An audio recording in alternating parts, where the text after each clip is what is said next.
very simple definition. It is hard to leave the home. Okay? It doesn't say that you cannot go once a week to church. You can leave the home for a haircut, infrequent visits. You can leave the home to go to church. That's okay. And you can still be classified and considered homebound. And I think because there's a misunderstanding about this, many people are not utilizing the home health agencies and getting the services coming to your home, rather than you going, driving all the time, gone, lost in all of this. So I'm going to show you two of my patients, and I'm going to give you a story for each, and I want you, by a show of hands, tell me which of these two is homebound, okay? So this is my most inspiring patient, Mr. Richard Alex. He was a tennis coach in Micronesia, but then developed TB spine and he's paralyzed. So it's really sad that a tennis coach then became paralyzed. I've got him the top of the line wheelchair. He has the most expensive, fanciest wheelchair ever. And he is most enterprising person. He'll go for computer classes, so this is sent by email. He goes for all kinds of classes. He's doing this, that, he'll ride the bus. He doesn't let it stop him, okay? And he's diagnosed with paraplegia. Now, the other lady is our queen at KKV. We have exercise for seniors, and she's one of our lovely ladies who comes and exercises regularly. But she went to the hospital. She was sick. So when she came back from the hospital, she could no longer exercise. So she came to say hello to everyone. This was the visit to say, hi, thank you for praying for me. I'm out of the hospital, hello. So now I told you the story of the two people. So which of these two is homebound? How many will say the gentleman is homebound? How many think the man with paraplegia is homebound? Anybody for that? Anybody says, or everybody says he's not homebound?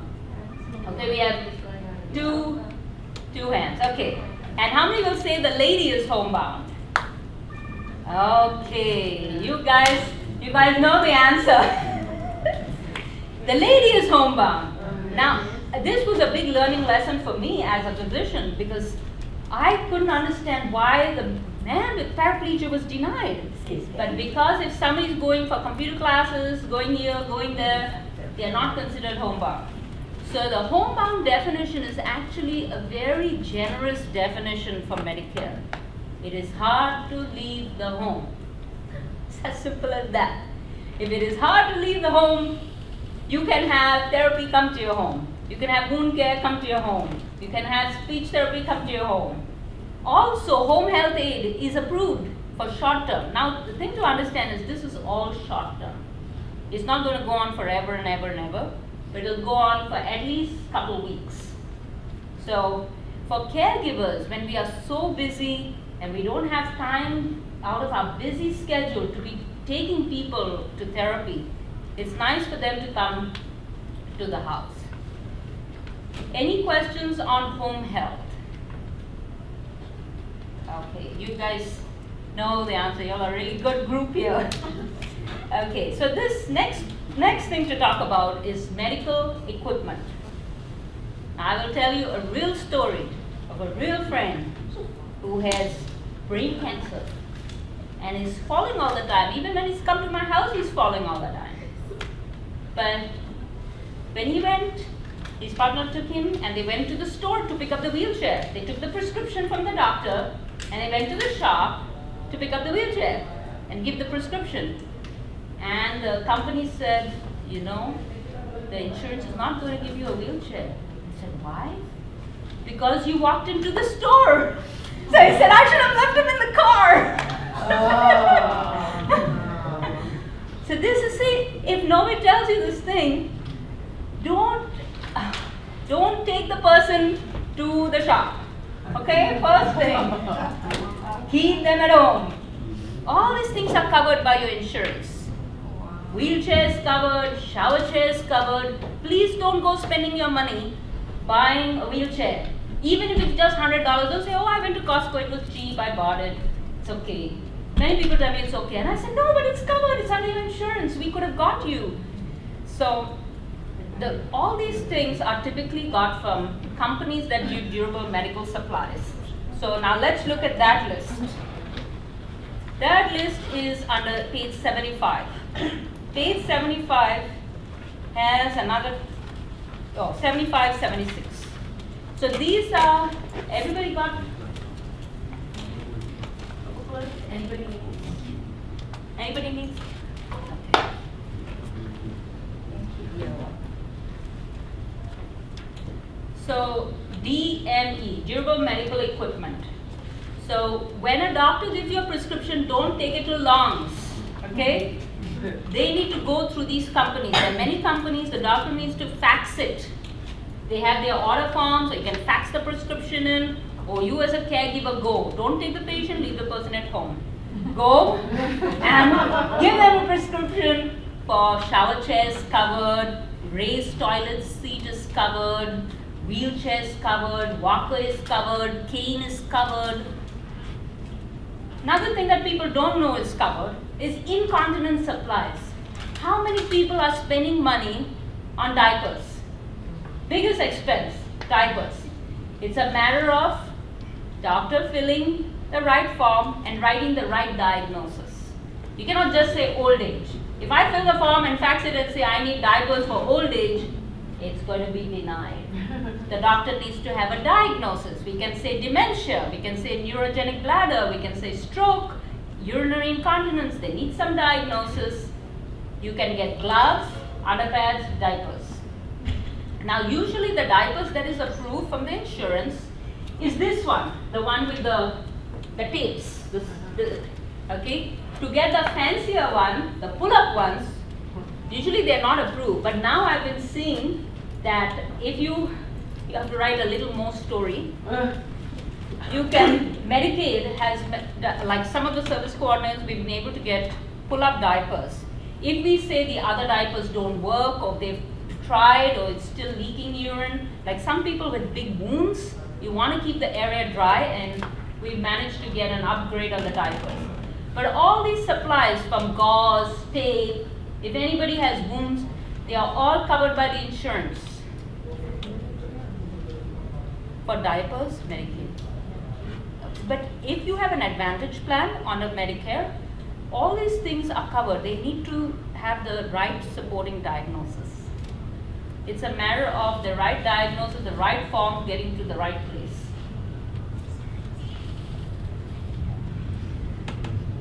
Another misunderstood benefit. Since we are talking about all these different things, I want to talk about hospice because it's another thing that people don't completely understand. The first thing to get is when we talk about home health, and I say a nurse will come and visit you or physical therapy, they're very short-lived. The nurse will stop in a month or two, gone. Physical therapy, month or two, finished. Hospice goes on forever, and it's covered by the insurance. This is something for families to understand. You can get a nurse visit every single week. The nurse will come and check up on your loved one. You can get somebody to bathe the person. That is also free, coming 3 times a week. You can get volunteers who may want to do massage or things like that. Let me, for those who came in, I will pass that.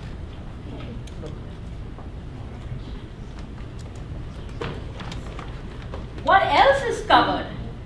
So all this thing like oxygen, hospital bed, the wheelchair, everything is covered under hospice. And the beautiful part about it is you'll get it right away. You don't have to go anywhere, everything is going to be delivered to you immediately. Another benefit that you have is a respite benefit. Respite benefit means if the family has a wedding, you've got to go somewhere, the person can be in a nursing home for 4 or 5 days. So you can stay free for 4 or 5 days, covered, while the family has something else to do. And where is hospice done? How many people will say it's in a nursing home, it's in a hospital, it's in a home, or somewhere else? Which is the most common place where you get hospice? Home. 80 to 90% of hospice is occurring at your home. So it's all these things coming to your home. What is the cost? If anything related to that diagnosis, say if you're in hospice because of your heart, anything related to that diagnosis usually covered. There's very little to no copay. Now, Medicare has a 80-20 benefit, right? 20% share. That's why you have all these advantage plans to bring that share to $0 or $5 or whatever. But hospice is one place where Medicare is willing to cover. You won't have little or no copay. There's no wait list. That's the next beautiful thing, no wait list. And you'll get everything you wanted today. Everything is going to be delivered today. So one of the myths, now this is why I want to talk about some of the myths about hospice. This misunderstanding about, first of all, people think as soon as they join, they're going to die. That's the first thing. And that's not true. When we say you have 6 months or more to live, that doesn't mean a person is going to die in 6 months. Okay? What that means is your doctor can recertify. So every time we keep signing papers, and I have persons in hospice 1 year, 2 years, 3 years. Hospice Hawaii's longest case was 8 years. Okay? So this is something to understand. That doesn't mean when you sign you're going to die tomorrow. Okay? The next thing that people don't understand is this thing about you cannot go back to the hospital. One, hospice is only concerned with your terminal diagnosis. So say if you're on hospice for your kidneys, okay? You cannot go back to the hospital for your kidneys, you need to call them first. But say if you have something different, like a fall, or something totally unrelated, you can go to the hospital. So I've had patients who could be admitted for one thing, but can go for things related. You have your Medicare for all your other diagnoses, okay? Hospice is not some place out there. Usually hospice is person's home. They come to the home. And then another myth is you cannot live alone. If you live alone, you don't qualify. If you live alone, you can have a plan in place. They ask you to have a plan in place that if you get worse, if you're going to be dying, who will be the caregivers or where you need to go. But these are some of the barriers that I have encountered in clinical practice, which sometimes is just a misunderstanding. Then the next thing that I've noticed when I have patients in hospice, and we've enrolled them in hospice, then they're being discharged. And I'm thinking, why are you closing the case? Why are we getting discharged? It's what the caregiver is telling the hospice nurses. So I've had patients who got discharged and died the next week or a month later. 80% of my people who were discharged, they shouldn't have been discharged. They were still terminally ill. So it goes back to the caregivers, our human nature, my first slide, human nature. We want to say everything good, we're fine, say everything all okay. If you say all okay and all good, the case is closed, okay? Because I do home visits, and when I go on home visits, then the caregiver's telling me, doctor, you tell her to eat some more, you need to tell her, scold her, tell her to do this. But when they are telling the hospice nurse everything good, everything okay, you have to be careful what you report. What about care home and foster home? Sometimes families feel, oh, there's no need, right? She's already in a care home, she's already in a nursing home. What's the need to get hospice now? One thing to understand, in a care home, families are paying the case management fees, right? If you're on a level 2 ARCH, you will have a case management fee. Usually it may run anything to $500 a month. I had one patient who was end-stage dementia. She couldn't talk, she couldn't move, she couldn't walk, and the daughter kept saying no, no, no, no, no. Till finally she realized she could save that $500 a month. That is $6,000 a year that you could save if the person was in hospice, because now the case management is being done by the hospice company and it's approved by the insurance. So if somebody's in a care home, it's still a cost savings to the family if you are paying a case management fee. Some HMSA, some old plans, some old Blue Cross Blue Shield HMSA plans, they have room and board in care homes. Certain care homes are approved for hospice. So we had one family where the son was reimbursed $30,000 back. The hospice gave them back because we didn't recognize that he had this plan and it should have been covered by HMSA. So there are benefits, and my plea to you all is to keep an open mind. Don't say no hospice, no need for hospice, because there are cost savings to families even in a nursing home. And the care home operator can get some respite, some help, and patients will get some closure to their lives. Any questions on the hospice? What is the cost? What is the cost of hospice? Hospice to a family is virtually free. Why? Because it is covered by the insurance. All insurances, whether you have Medicare, whether you have Medicaid, it's a Medicare Part A benefit. Everybody has Medicare Part A. Some people may say, oh, I don't want the D and I don't want the Advantage, but usually majority of seniors have the Part A. And hospice is a Part A benefit, which is your hospital, hospice, home health, they're all coming out of Part A. Yes, ma'am. You might have explained this, but do you have to have a diagnosis that states you're going to die within 6 months? Correct. Or likely to? Correct. In order, how can you predict that? Okay, how can you predict that? Excellent question. How do you know somebody has 6 months or less to live? That's like you have to be a genie in magic wand. Okay, there are criteria for every disease.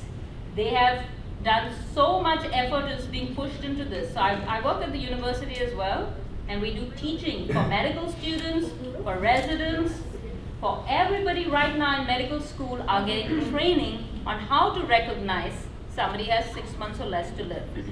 So they have criteria, like for example for dementia, for Alzheimer's or any dementia, if you don't talk, you don't walk, you're just more or less in bed, Or in stage. yeah, that's an end-stage dementia, okay?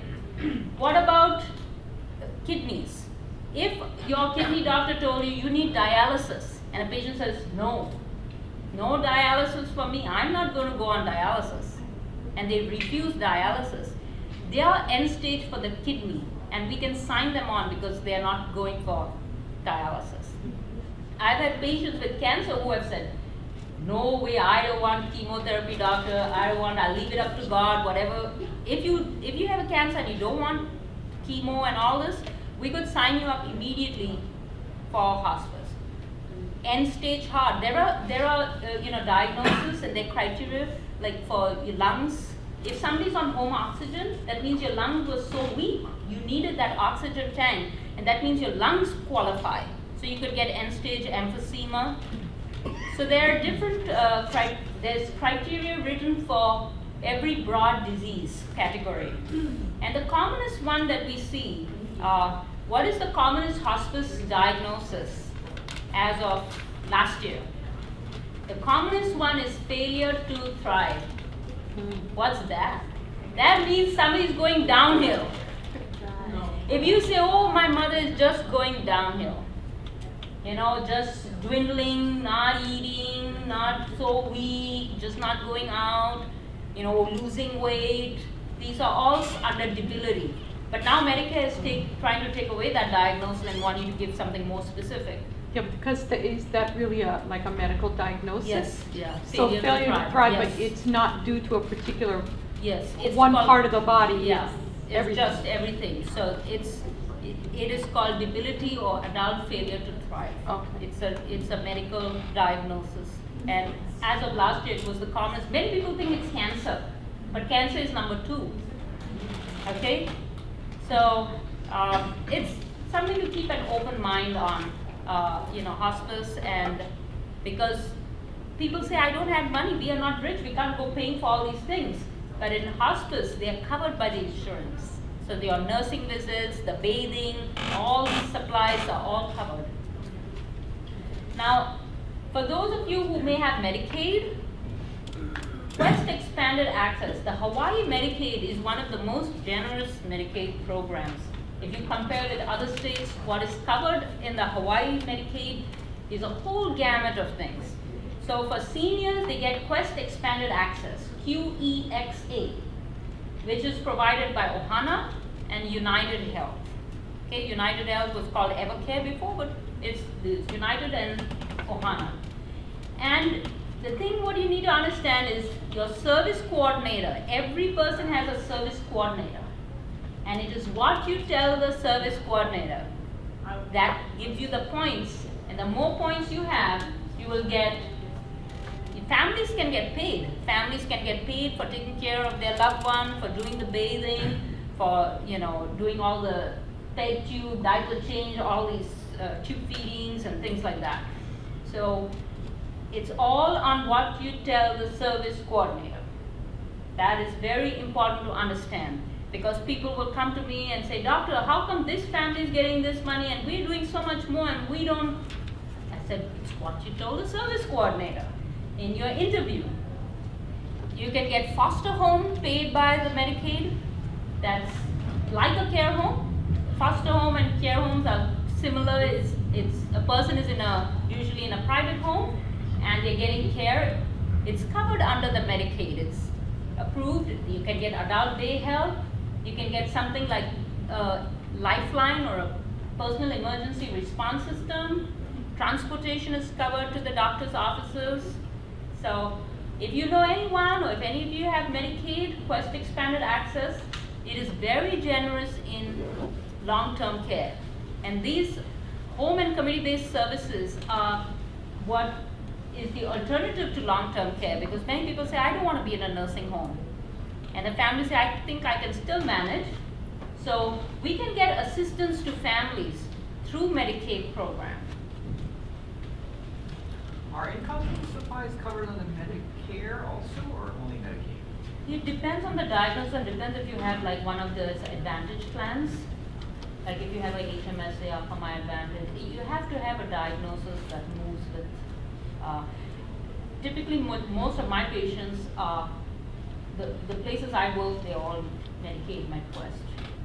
So if you're talking about a pure private insurance, I'm not really certain if it's covered just under, say, HMSA, HMO, or. But it's worth filling the form, and it's worthwhile having the appropriate diagnosis to see if it will go through. Okay. Now, what about PIN grants?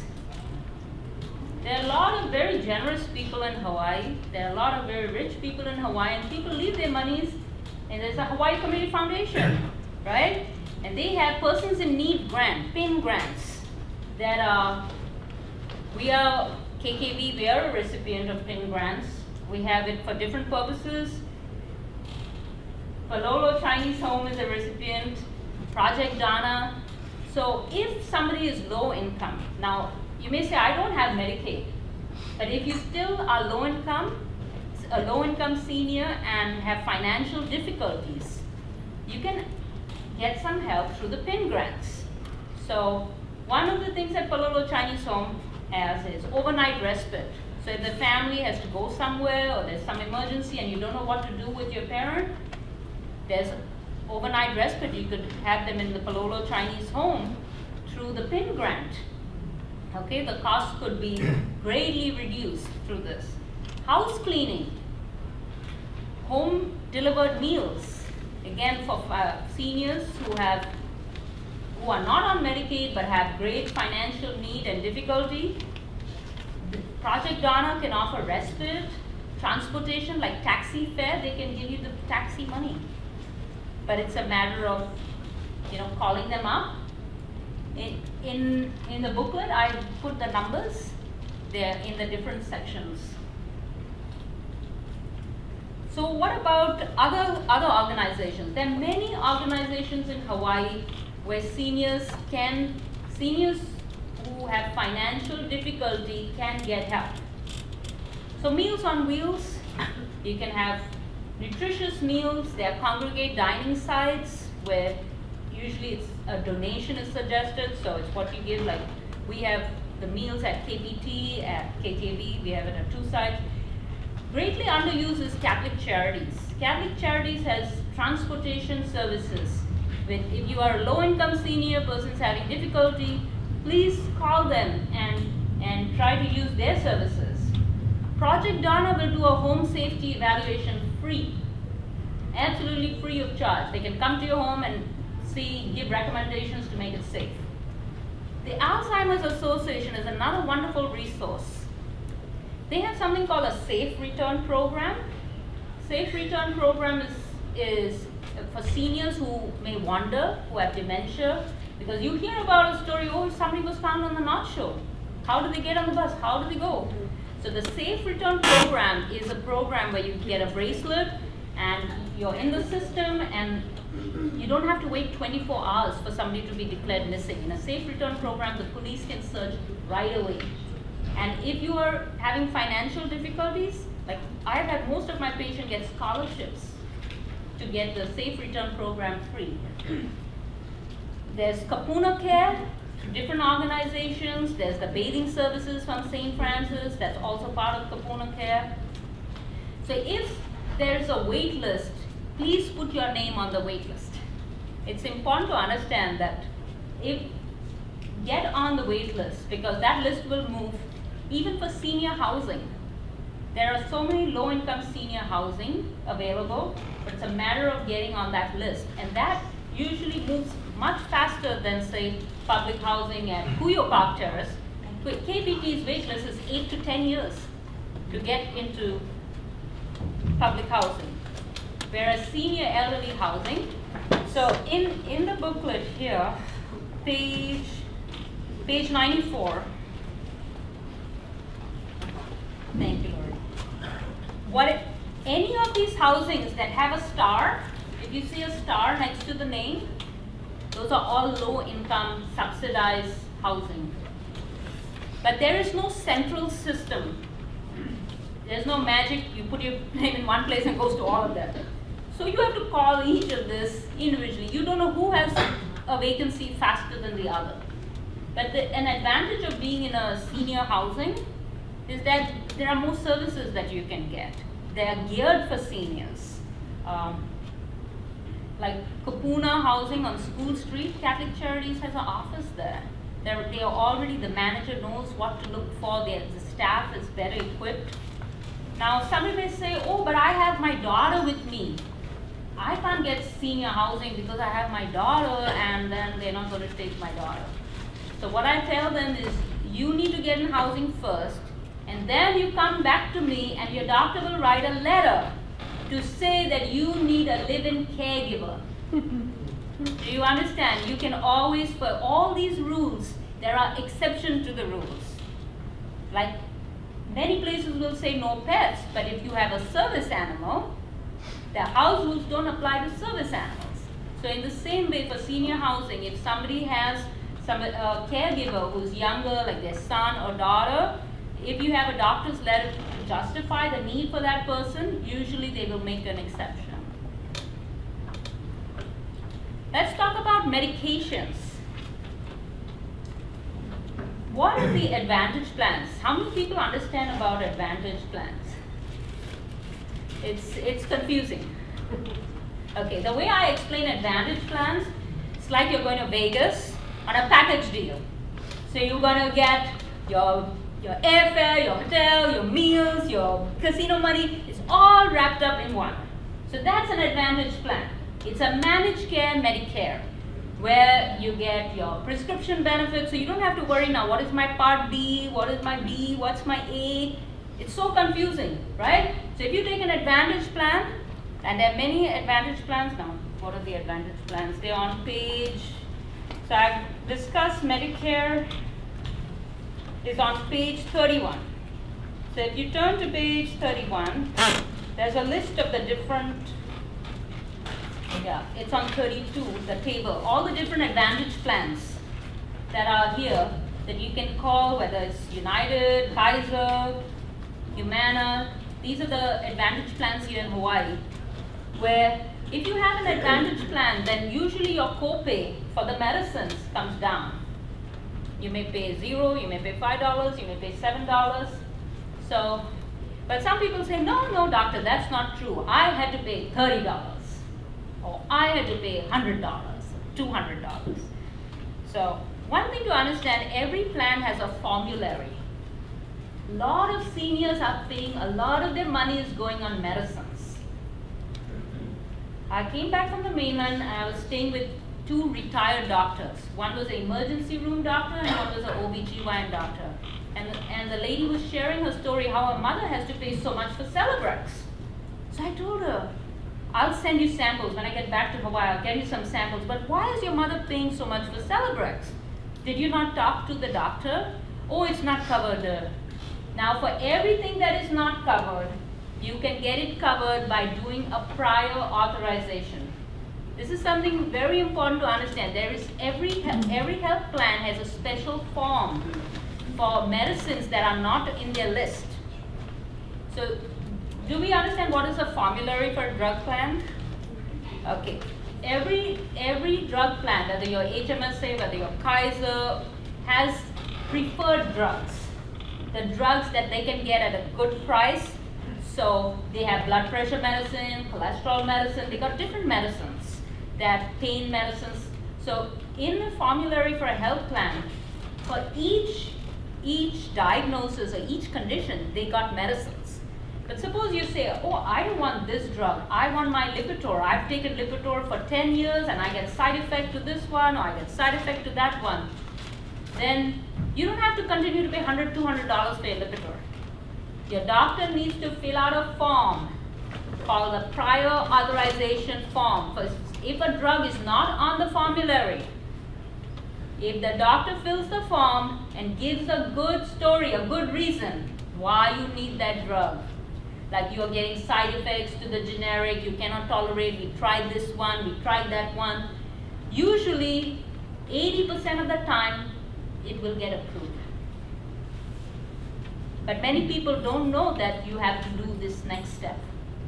Is it true that there can be up to 50% difference in what constitutes generic versus brand name? There can be quite a bit of variation? Quite a bit of variation is only for certain drugs. Okay. For certain drugs. For example, thyroid medicine. A common example is thyroid medicine, because thyroid medicine is in micrograms. It's not even in milligrams, micrograms. And there is a difference between 88 micrograms to 100 micrograms to 112, and people have seen the difference between the generic and the trade and the other. Patients will tell you there is a marked difference. So the one that works for them, that's the one we try to keep them on and not shift them as the formularies change. Because the poor doctors, you have to understand, the doctors are trying to do their best, but the formulary changes every 6 months. So by the time I learn what your plan is going to cover, then I got to learn it again.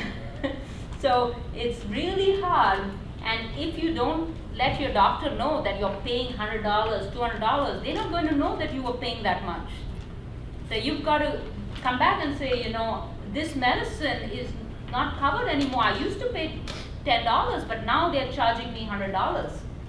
So you need to report back and see if the doctor can fill out this form for non-formulary prior authorization.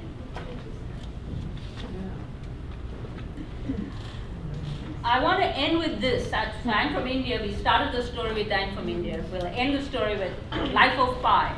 Okay?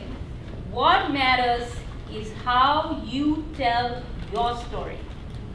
It is your story. How you tell your story to the handyman, how you tell your story to the service coordinator, how you tell your story to the hospice nurses. It's how you tell your story. It is your story. And I'm happy to answer any questions. Thank you.